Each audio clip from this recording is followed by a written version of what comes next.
और मोहसिन रजा साहब, आप ही से पहला सवाल करूंगी। बहुत सारी चुनौतियां हैं। कोविड की दूसरी लहर ने कई सरकारों की पोल खोल दी है, इससे ज़्यादा बोलने की ज़रूरत नहीं है। लेकिन इसके अलावा भी बहुत सारी चुनौतियां हैं, जिसमें हाथरस है, उन्नाव है, एक के बाद एक कई मुद्दे हैं जो इसी मंच से आज उठ रहे हैं। फिर भी आपको भरोसा है कि अब की बार आपकी सरकार, तो क्यों और कैसे? देखिए अंजना जी, आपने जो प्रश्न किया, क्योंकि कोविड को लेकर आपने पहला प्रश्न किया, तो कोविड में इच्छा शक्ति किसकी दिखाई दी? देश के यशस्वी प्रधानमंत्री आदरणीय मोदी जी की और उत्तर प्रदेश में आदरणीय योगी जी ने जिस तरह से हमारी सरकार ने अपना समर्पण दिखाया उत्तर प्रदेश की 23 करोड़ जनता के लिए, इसी तरह से देश के यशस्वी प्रधानमंत्री ने 130 करोड़ जनता के लिए क्या काम किए, ये सब ने देखें। अभूतपूर्व काम हुए हैं उत्तर प्रदेश से लेकर देश की सरकार तक, और उसका परिणाम 22 में सब देखेंगे।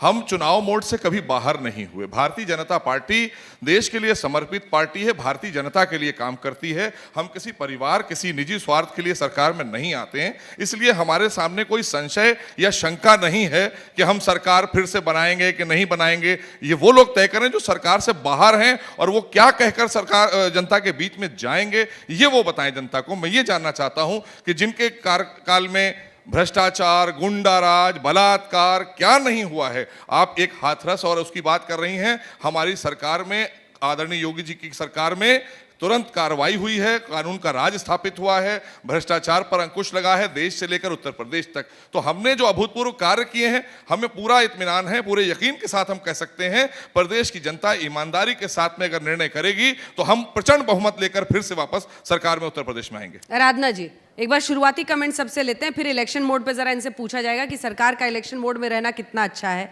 या कितना बुरा है। लेकिन आराधना मिश्रा जी, आप तलवार तानिए हाथ में, लेकिन जमीनी हकीकत तो कांग्रेस पार्टी को देखनी पड़ेगी ना। आप ही के क्षेत्र में 3 ब्लॉक, मैं पंचायत चुनाव की बात कर रही हूँ, 3 ब्लॉक आपके क्षेत्र में, आराधना मिश्रा के क्षेत्र में, दीपक सिंह एमएलसी के क्षेत्र में, अमेठी में 1। इसके अलावा आप पंचायत चुनाव में भी कुछ नहीं कर पा रहे हैं और आप सपना देख रहे हैं कि असेंबली जीतेंगे। कैसे और क्यों? अंजना जी, मैं आपको शायद इन्फॉर्मेशन को मैं करेक्ट करना चाहती हूँ कि पंचायत चुनाव में लगभग 63 जिला पंचायत के सदस्य कांग्रेस समर्थित जीते थे। इसके अलावा कुछ और इंडिपेंडेंट थे जो बाद में कांग्रेस में शामिल हुए।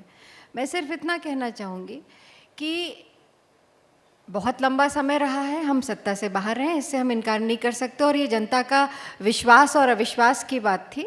हम सत्ता में नहीं रहे, पर इतना मुझे विश्वास है कि जितना काम प्रियंका जी के नेतृत्व में हम लोगों ने उत्तर प्रदेश में, जो हमारी नई टीम बनी है, हमारे अध्यक्ष हैं, हम सब लोगों ने जितना काम कोविड के काम समय किया, जितना हमने अपने संगठन को मजबूत करने के लिए मेहनत की है, मैं इतना ही कहूँगी कि 2022 में कांग्रेस एक मजबूत विकल्प बन करके तैयार होगी।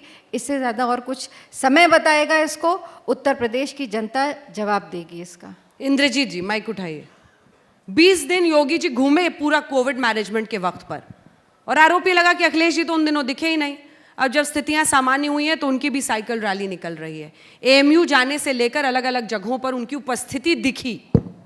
तो कौन ज्यादा मेहनत कर रहा है जमीन पर? देखिए, कोरोना काल को सब लोग जानते हैं कि उत्तर प्रदेश ही नहीं, देश में कोरोना से बड़े पैमाने पर लोग प्रभावित हुए, और देश की सरकार तो कहती है 4 लाख मौतें हुई हैं, लेकिन इंटरनेशनल मीडिया कहता है कि 40 लाख मौतें जो है भारत में हुई हैं जो है, और लगभग 60 करोड़ लोग प्रभावित हुए हैं अंजना जी उससे।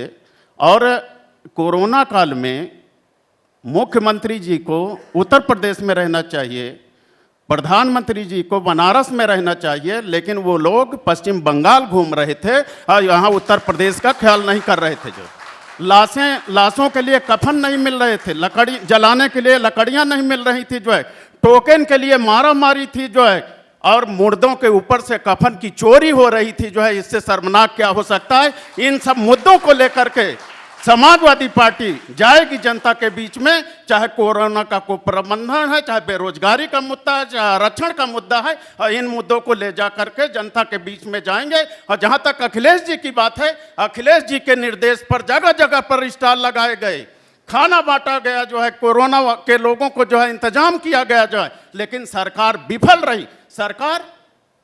सरकार 9,000 से 10,000 मीट्रिक टन ऑक्सीजन विदेशों को देने का काम किया जो है।